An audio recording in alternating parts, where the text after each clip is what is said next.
예, 여러분 안녕하십니까. 일하는 사람들의 일터 안과 밖에 여러 가지 이야기에 대해서 함께 생각해보고 이야기해보는 김윤배 TV의 김윤배입니다.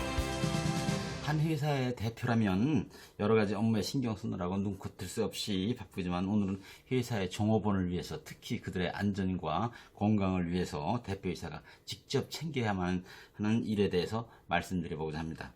우리나라에서는 안전사고나 직업병 사건들이 많이 일어나서 작년만 해도 10만 건 이상이 발생했는데 그 가운데 사망한 분들만도 2,000명이 넘고 그 가운데 많은 분들은 건설 현장에서 사망한 것이었습니다.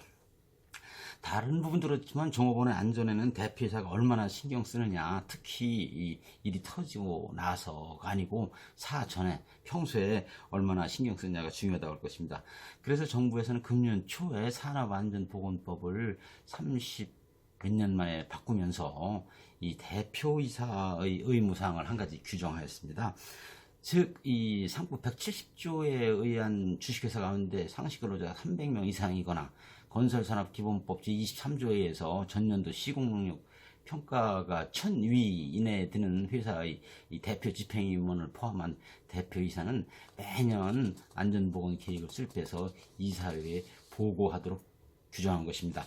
내용 말씀드리자면 그런 경우에 해당되는 회사의 대표이사는 회사의 업무와 환경을 고려해서 회사의 정관이 정하는 바에 따라서 첫째, 전년도에 사고나 직업병이 얼마나 발생했는지, 왜 발생했는지, 그거로 인한 보험료의 지급은 얼마나 됐는지 등 여러 가지 상황에 관한 전년도 안전보건 실적, 그 다음에 안전보건에 관한 경영 방침 및 금년도의 안전보건 관리 계획, 그리고 이 기업의 안전보건 관리 체제에 관련된 인원 및 그 역할, 그 다음에 안전보건에 관한 비용, 시설, 인원을 포함한 제반 사항에 대해서 안전보건 관리 계획을 수립해서 매년 이사회에 보고하고 승인을 받아야 되는 것입니다. 그리고 승인 받은 내용은 성실하게 이행할 의무를 지는 것으로 법에 규정되어 있습니다. 특히 이 보고를 하지 않거나 승인을 받지 않은 경우에는 벌칙이 적용되는 것으로 되어 있습니다. 그 벌칙은 대표이사 개인에 대한 벌칙 적용입니다.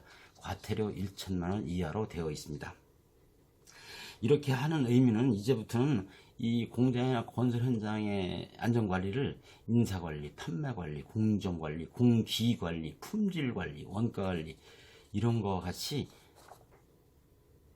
안전관리를 종속전수가 아니고 똑같은 관리 차원에서 중요시하라, 이런 의미가 되겠습니다. 비중을 두고 관리하는 것이죠.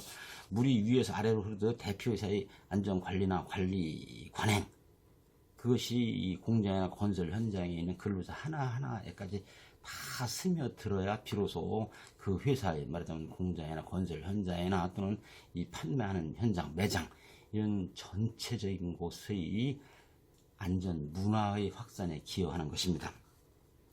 안전관리자들이나 보건관리자들에서도 이제는 안전관리가 지금 말씀드린 바와 같이 인사관리, 판매관리, 생산관리, 품질관리, 공기관리 이런 것과 똑같은 의미에서의 관리 차원으로 격상된 만큼 전문의로서의 역량과 실력 발휘를 해야 되더라고 생각이 듭니다. 지금까지 말씀드리는 안전보건관리 계획의 이사의 보고, 승인에 관련된 대표이사의 의무는 이 종업원 300명 이상인 주식회사, 그리고 시공능력 1000위 이내에 드는 건설 회사에 관련된 것이지만 그거보다 소규모라고 해서, 그리고 특히 이제 이것은 2021년부터 적용되는 것으로 되어 있는데 그때까지 기다리거나 소규모 회사라고 천연에서 가만히 두고 볼 팔짱 끼고 있을 게 아니고 당장 내년부터 안전보건관리 계획을 수립해서 이사회에 보고하는 등 뭔가 미리미리 숙지하는 자세를 가지면 좋겠다고 생각됩니다. 오늘은 이번에 산업안전보건법 개정으로 특별히 대표이사 개인의 책임으로 된 안전보건관리계획의 이사회 보고 승인에 관한 말씀을 드렸습니다. 아무쪼록 다니시는 직장이 모두 사고 없이 잘 다녔으면 좋겠습니다. 특히 대표이사께서 평소에 신경 써주면 직원들이 너무너무 좋아하겠죠. 자, 일하는 사람들의 일터 안과 밖에서 생기는 여러 가지 일들에 대해서 생각해보고 얘기해보는 김윤배 TV의 김윤배였습니다. 여러분 재미있으셨나요? 다음 시간에 뵙도록 하겠습니다. 감사합니다.